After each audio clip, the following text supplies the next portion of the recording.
Welcome to the Short Stacks, our shorter conversations with authors about their process and their books. I'm your host, Tracy Thomas, and today we're joined by author and journalist Garrett M. Graff. Garrett's brand new book comes out on Tuesday, September 10th, and it's called The Only Plane in the Sky, an oral history of 9/11. We get to talk about this incredible book on the Short Stacks today, and there are no spoilers. Everything we talk about on today's show can be found in the show notes. Use the link to shop for the books we've discussed and read the articles we've mentioned. Plus, you'll find our social media accounts in the show notes as well, so you can always be connected to the Stacks. If you love this show and want more of it, check out our Patreon page. You can support the work we're doing here and earn perks for yourself like our virtual book club. To learn more, go to patreon.com/thestacks. If you like what you hear, please take a moment to rate and review the show wherever you get your podcasts, especially on Apple Podcasts. Okay, now it's time for our spoiler-free conversation with Garrett M. Graff.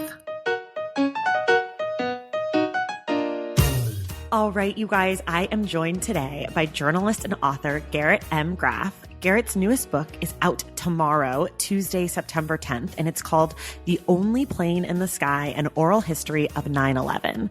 Garrett, welcome to the Stacks. Thanks so much for having me. I'm so excited. So we're going to start where we always start, which is in about 30 seconds. Can you tell us about your book? Sure. So this is the oral history of September 11th. It is 480 voices talking about their experiences on 9/11, just that one day, starting in the morning and going through the evening, coast to coast, Shanksville, New York, the Pentagon, Capitol Hill, with the president on Air Force One, in the mountain bunkers around Washington, as well as air traffic controllers and school children and all sorts of other people around the country. And the goal with the book is to really capture how Americans lived 9/11, not what happened on 9/11, which we sort of all know and which we are, familiar with from history, but really what it was like to experience the day. Yeah. I mean, so I was in high school. I was a sophomore in high school on 9/11. And I'm sure whenever you talk about this book and going forward as the book comes out in the world, everyone will tell you exactly where they were and what they were doing. But I really felt like one of the things that this book does so well is kind of capture that feeling of for me, it was like a lot of anxiety. I grew up in California. So it was kind of like, what's going on? Where are we? Like, what's happening now? By the time I woke up, it was already underway, and so I felt like your book does a really great job of capturing those feelings of anxiety and uncertainty and also terror. It was really a scary day. Why did you feel compelled to tell this story, and why now? Yeah. So I'm a journalist who covers national security, and almost all of my career I have spent writing about the impact of 9/11, sort of all that changed thereafter. The FBI, counterterrorism, the rise of the surveillance state, the CIA, the military, and so on. And I wrote for Politico magazine in 2016, which was the 15th anniversary of the attack, an oral history of being aboard Air Force One on 9/11, which is where this book actually gets its title. We're the only plane in the sky. And that I went out in that piece and interviewed 28 people who were with President Bush or around President Bush in the government that day. The president, of course, was in Sarasota, Florida, reading to a classroom of elementary school students, and then spent the day sort of hustled aboard Air Force One, trapped, 7 miles above the earth in this metal tube, cut off from most of the rest of the country. Right. And the reaction to that piece in 2016 was astonishing. It was very quickly became the most read story in Politico's history. And I started, the morning that it posted, began to get letters from people, dozens the first day, ultimately hundreds of letters from readers. And two of them really stuck out in my mind. The first was from a mother who was a veteran and had two children. I think they were 7 and 9 at the time. And she said that she had printed out my article so that someday her children could read it and she could explain to them why mommy had left them to go off to war. Wow. And the second letter was also from another veteran. I think he was Army. And he had done 3 tours, 2 in Afghanistan, 1 in Iraq. And he was a little bit younger than you and had been in middle school in 9/11 and wrote to say that he had never understood the trauma of that day until he had read my article.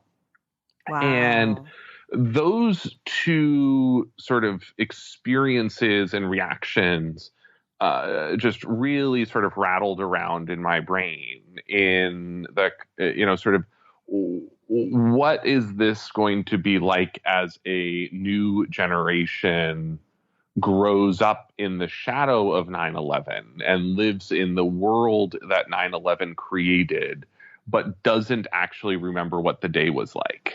And, this year ends up being sort of this oddly momentous year as 9/11 slips in our national consciousness from memory to history, as the first college class is starting that was born after 9/11. And we have the first American servicemen and women joining the military and being deployed to Iraq and Afghanistan this year to fight in a war that started before they were born, which is something that America has never experienced before. Every single person who fought in World War II remembers Pearl Harbor. Everyone who fought in the Civil War, was there for Fort Sumter, sort of remembers how the war started and sort of what they were fighting for. And my goal in this book was, we say never forget every year on 9/11. And what I fear that has become now is this sort of remembrance of the facts without remembering the experience. That, we say, okay, never forget the 4 flights and, remember the Twin Towers, remember Shanksville, remember the Pentagon. Right. And what we don't remember is, what you experienced, what I experienced, what people experienced at the Twin Towers, what people experienced in air traffic control, which was just how terrifying and confusing that day actually was to experience, and how terrifying and confusing it was to experience if you were present at the attacks or if you were just someone waking up on the West Coast, because we were one of the things that sort of stands out for me is that's sort of hard to recapture until you're sort of looking at that day is, now we know what was transpiring, and we know when we look back that it was all over in 102 minutes from the first crash to the collapse of the second tower. And that on 9/11, none of us knew that. And that sort of well into the middle of the afternoon, people were worried about other planes in the sky. They were worried about, the second wave of the attack. We know now that Al-Qaeda was never able to strike U.S. soil again. We didn't know that on 9/11. I mean, there was sort of a real fear that, like, every day going forward, there was going to be a 9/11, that there were sleeper cells all over the country, and that, 9/12 might have had a different set of attacks, that 9/13 might have had its own second set of attacks. And that sort of fear and trauma drove so much of the decision making thereafter. And that now, as we live in the world decided by that fear and trauma, I think it's really important to go back and capture that day. Right. So let me ask you, you've written other books, you're a journalist, so you are like a professional writer. Why did you want to do oral history? Why didn't you want to take everything that other people had said and write the words yourself? Like, what made you feel that oral history was the form for this story? It's a really good question. And I don't, part of the answer is I don't really know. This is this piece just sort of sprung into my mind as an oral history. Like, it was never anything else in my mind. And part of that, I think, is because the facts of the day are so well known that, we sort of don't need, I think, another retelling of the facts of the day. Sure. There are books that have done that very well. 102 Minutes, is a classic from right after 9/11. The 9/11 Commission spent millions of dollars and years of effort writing a incredibly compelling and highly detailed and deeply accurate factual account of what transpired on 9/11. Right. But what I thought sort of hadn't been done was something that would, tell the day as people experienced it. Mm-hmm. Yeah. So when you're I read the book, I loved it. It's amazing.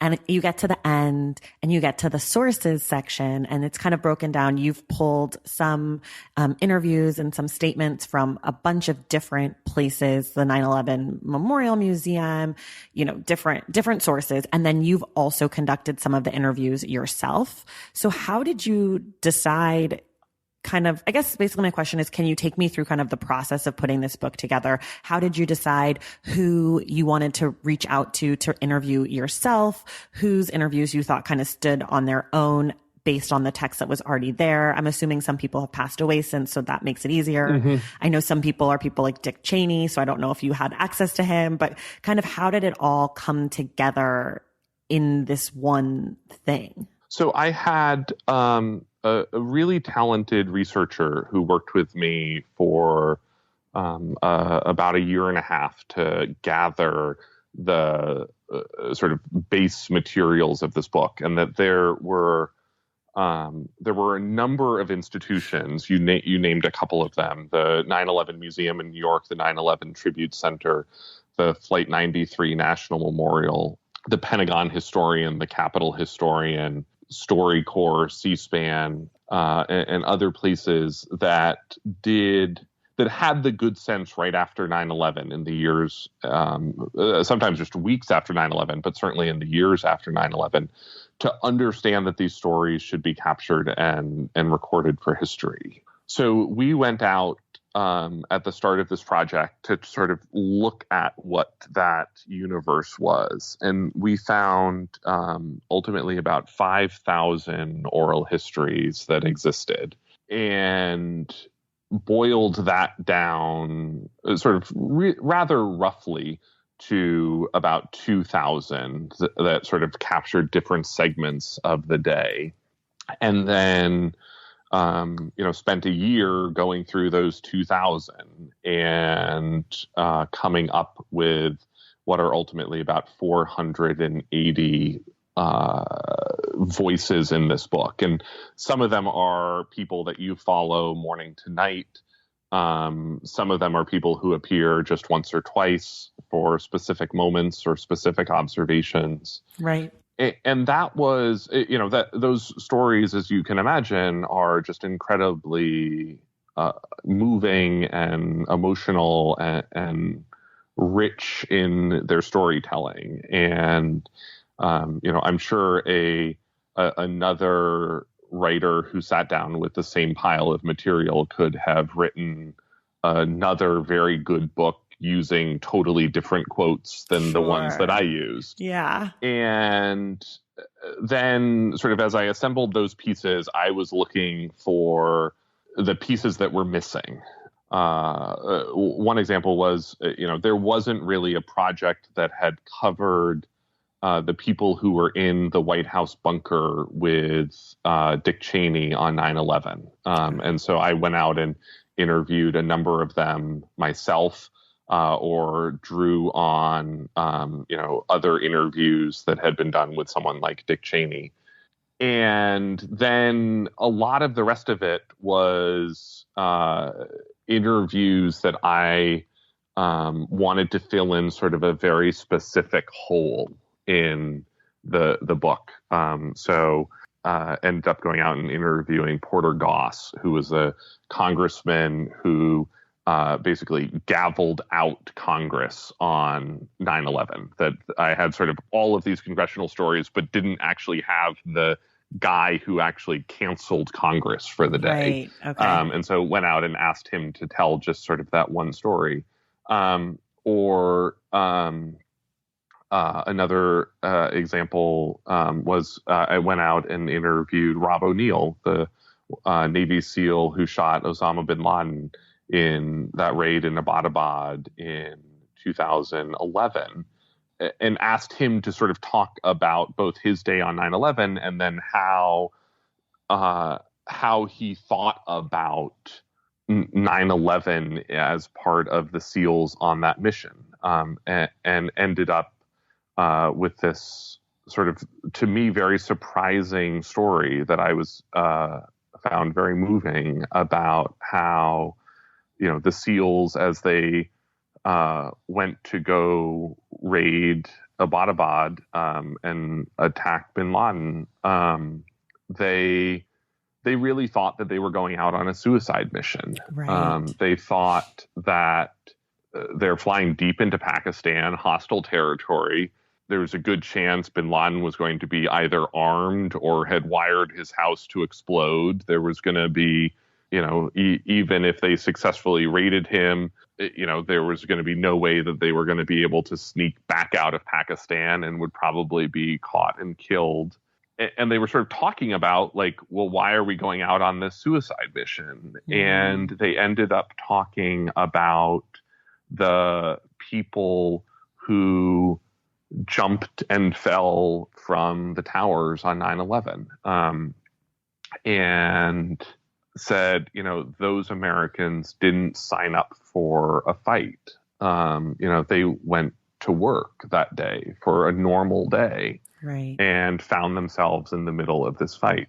We signed up to fight, and it's our duty to go and fight on their behalf. And that really was actually a key part of the motivation for the SEALs on the bin Laden raid. God, so interesting. Valentine's Day is upon us, and I've got love on the brain. Love for books. Duh, of course. Hello. Did you forget what podcast you're listening to? I love bringing you all great reads, exclusive author interviews, and behind the scenes book gossip. But I can only do that with your support over on Patreon and Substack. Our Stacks Patreon community, also known as the Stacks Pack, is where you can go for book club meetups, a private, very active Discord, and a year-long mega reading challenge to help you achieve all your reading goals. Plus, you also get that monthly bonus episode. Now, over on the Substack, you can subscribe to my newsletter, Unstacked, where I keep the book conversations going. I also give you a healthy dose of sports and pop culture, definitely some hot takes happening over there. And again, that bonus episode. If you don't have a few dollars to spare, don't worry. There are free options on the Substack and the Patreon to get you a little extra Stacks magic. Making this podcast is a total team effort, and by supporting my Patreon and my Substack, you allow me to support my amazing team that makes the show possible every single week. So if you or your friends are looking to meet other book lovers and support this indie podcast, come hang out with me on Patreon, Substack, or both. I would love to have you. And since we're talking about love, you can gift subscriptions to the Patreon and the Substack for that special reader in your life. For the Stacks Pack, head to patreon.com/thestacks. And for the newsletter, head to tracythomas.substack.com. And also, there are links to both in the show notes. Okay, see you in the Stacks. Well, I guess, so there's one image that sticks in my mind from 9/11 that I don't think is touched on in the book. And I was curious as to why. The flag being raised on the pile, like kind of late in the afternoon. Mm-hmm. I don't think that any of that is mentioned in the book. And I wasn't sure if there was a reason for that. There wasn't. There was no, there were sort of all sorts of things that I left out of the book for one reason or another. The book, it actually started at the first draft of this book was actually more than twice as long. Oh my God, I want to read it. Finished draft of it. We need the uncut book. Yeah.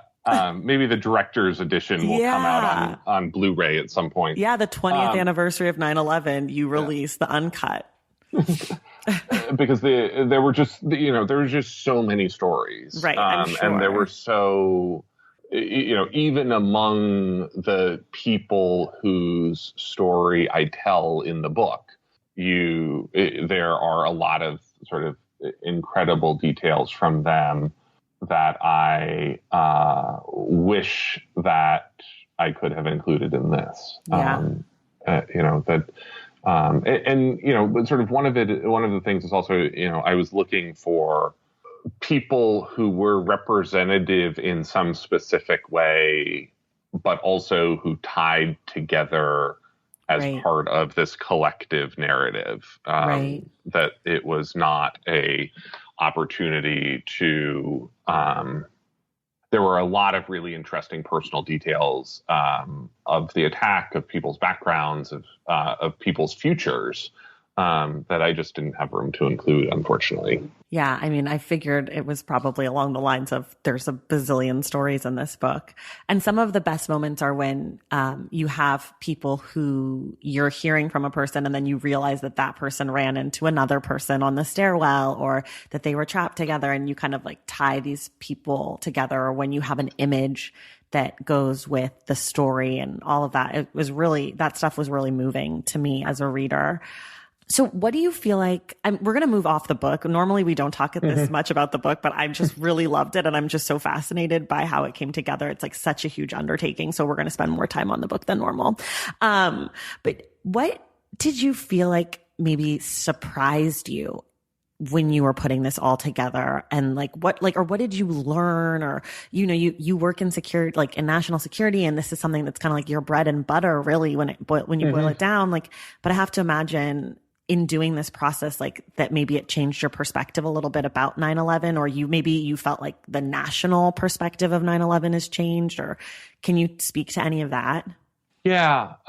So one of the things, and this is, I'm really glad you asked this question, because this is, in an oral history, there's not much of the writer's own voice. And so you're sort of, I had sort of all of these observations and ideas that I don't get to put into the book, but I think are sort of interesting to draw out. And there are sort of a couple that really stood out for me. One is just realizing just how innocent America was on the morning of Tuesday, September the 11th. That we know that 9/11 changed everything. We know that, but I had really not understood, even though I was alive then, just how innocent we really were at that time. And so for me, you see that innocence in what to me is the most interesting time period of 9/11, which is the 17 minutes from 8:46 when the first plane hits the North Tower to 9:03 when the second plane hits the South Tower. Right. Because America sort of sees that first crash and shrugs in a way that is like totally unimaginable to us today.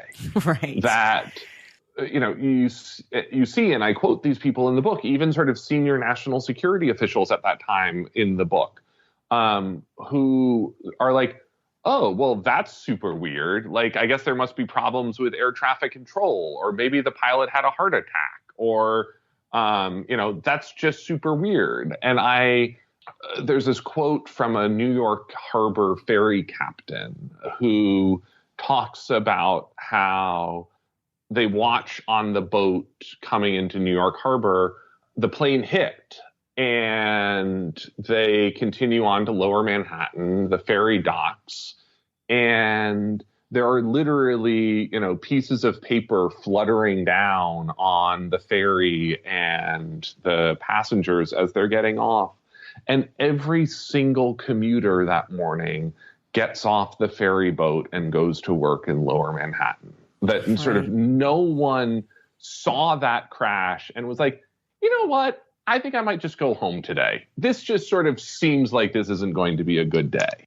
And like people in the North Tower and the South Tower stay at their desks even after the first crash. Right. And then, you see, last month, the video of a motorcycle backfiring in Times Square. Right. And people run for their lives. We just default now to thinking it's terrorism, thinking it's an attack, thinking it's a shooting in a way that was literally unimaginable to us on 9/11 until that second plane hits. And we sort of realize that something bad is going on. Yeah. And you really get that sense in reading the book. And then the other sort of big theme that stands out for me is, and this is sort of, this is just like a deeply human one, is the extent to which incredibly small, meaningless decisions, the types that we make 1,000 times a day that we'd never think about, literally meant the difference between life and death that day. That, Michael LaMonaco, the chef at Windows on the World, who would have normally been at his kitchen atop the North Tower at 8:30, stopped that morning to get a new pair of glasses at Lens Crafters. And so was late arriving to work and didn't make it before the plane crash. And 72 of his colleagues died that day, and he didn't. You have people, who at the last minute switch themselves on to the hijacked planes for one reason or another, or switch off of the hijacked planes for one reason or another. Joseph Lott, who was supposed to be attending a conference at Windows on the World that morning, and was having breakfast in the Marriott Hotel at the base of the Twin Towers. And his colleague at breakfast gave him a new tie just as a gift. And he was like, oh, I'm going to go wear this tie today. And he went to go put it on, and his colleagues went on ahead to the conference, and they died, and he didn't, because he decided that morning to change his tie. I found it sort of this like incredibly fascinating way that sort of fate or destiny or whatever you want to call it sort of played into, how people lived or died that day. Yeah. Okay. We're going to switch a little bit kind of to your process. One of my favorite things that I always love to know is, where did you do the writing of this book? Do you sit at a desk? Are you in your home? Are you at your office? Do you go to a coffee shop? Do you have snacks and beverages? Do you have rituals that you do? Kind of like set the scene for how you get in your writing mode. This book was a little different than my normal, process, which I'll say in a minute. My sort of normal process is I normally write at home first thing in the morning, from about 6 a.m. to about 9 a.m. and then go on about my day. And that's, the rough process that I used to write all of my previous books. And I sort of do it in, sitting at my desk at home, drinking coffee. And I like that quiet time during the morning where I don't feel like I'm missing out on something, that email hasn't started for the day, news hasn't started for the day. This book sort of ended up being like a little bit different because my wife and I actually had our first child in the midst of it. Thank you. And so this book I actually wrote a lot of with my daughter sort of sleeping next to me on the floor of my office. And that sort of changed for this book, my perspective on writing this, and I ended up dedicating the book to her in part because I was sort of watching her as I was writing and thinking about, the world that she is going to inherit and, right. The downstream effects of what I was writing about and how someday she will live them. How old is she now? So she's 14, 15 months now. Okay. And how long total did it take you to write the book? I know you said it started kind of in 2016 as an article. So it was 3 years from article to book. There was sort of about a year and a half or 2 years of material gathering. And then when I sort of got into the drafting of it, I probably spent actually only about 3 or 4 months writing the first draft of it. And then, I've lost track of how much time I've said there, but then there was, 4 to 6 months of editing on the back end to narrow it down and organize it in the best possible way. Right. And what sort of stuff were you, Garrett, human being, not author necessarily, reading or watching or consuming while you were putting this book together?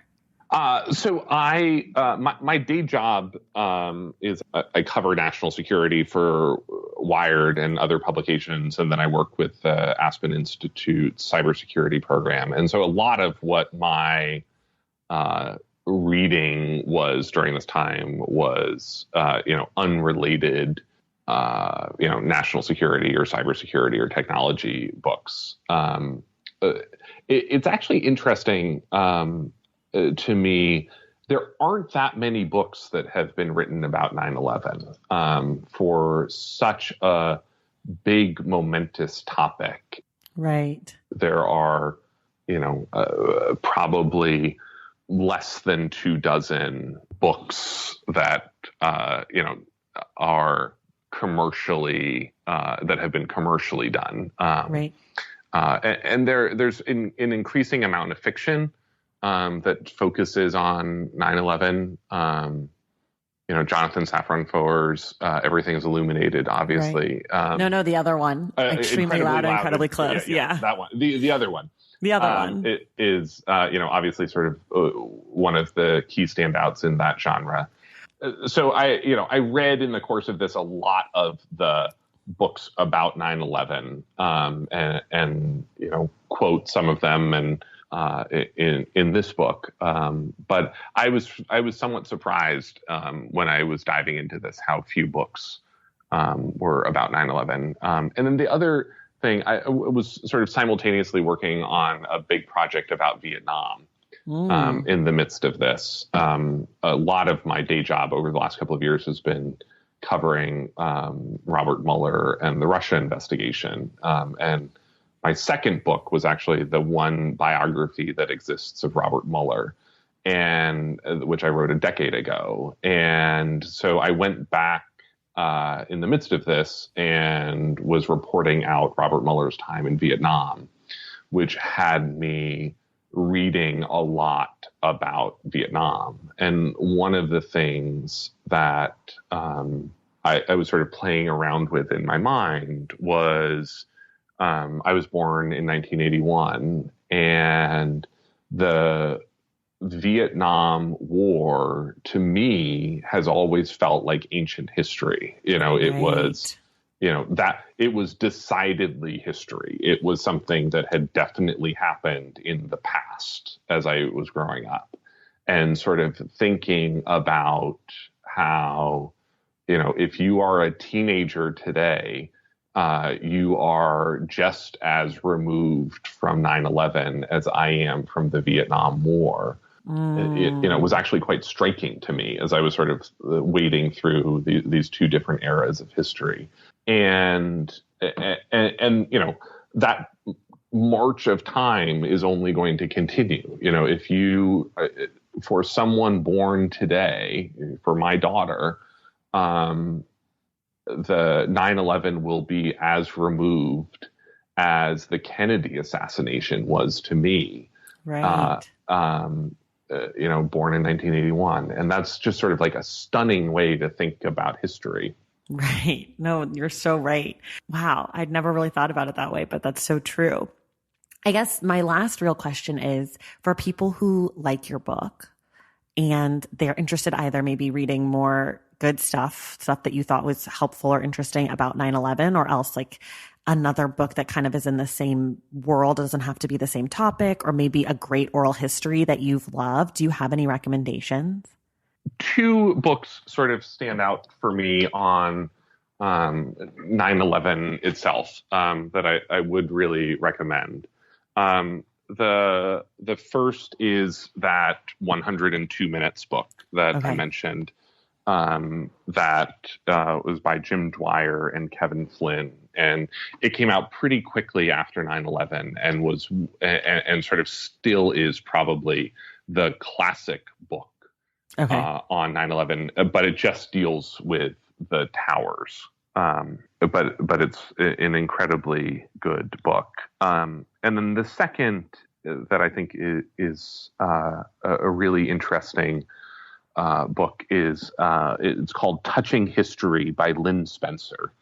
And it deals with the skies on 9/11 and sort of the pilots and the air traffic controllers and the fighter pilots on 9/11, which is a thread of my book. But Lynn's book was really helpful in navigating that. And then sort of if you like my book, although I'm not sure whether like is the right verb for the book. It's always so hard. Yeah. I think that there are sort of three other recent incredible works of narrative nonfiction that I would recommend. Adam Higginbotham's Midnight in Chernobyl was just a incredible book. As an author, I was amazed at the book for sort of what he was able to uncover and sort of trying to, in my own mind, like back out, how on earth do you even do the research to be able to write that sentence was incredible. And then another book from this year that I just couldn't recommend more is Patrick Radden Keefe's Say Nothing about the IRA. And the troubles in Northern Ireland, which was for me both educational and an incredible book. And then I think sort of the other narrative nonfiction, this book that this year that just stands out to me is Casey Sepp's Furious Hours, about the author of To Kill a Mockingbird and another murder case in the South that she was interested in writing about.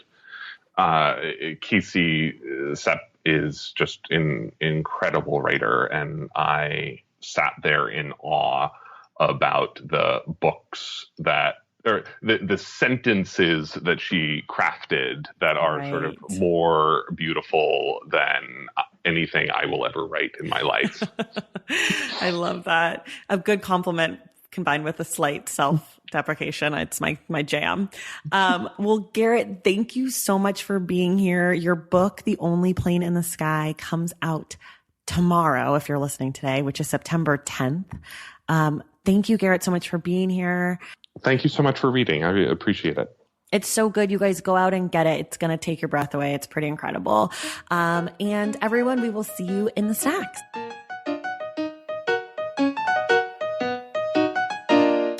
Thank you so much for listening to The Short Stacks, and thank you again to Garrett M. Graff for being our guest. I'd also like to thank Morgan Hoyt at Avid Reader Press for setting up this interview. Make sure you get your copy of The Only Plane in the Sky wherever you get your books. Everything we talked about on today's show can be found in the show notes. For more from The Stacks, follow us on social media at The Stacks Pod on Instagram and at The Stacks Pod _ on Twitter. And check out our website, thestackspodcast.com. To join the Stacks Pack and get inside access to this show, go to patreon.com/thestacks. Make sure you're subscribed to this show wherever you get your podcasts. And if you're listening through Apple Podcasts, please take a moment to rate and review. Our graphic designer is Robin McCrite, and our theme music is from Tegirigis. This show was created and produced by me, Tracy Thomas. I will see you in the stacks.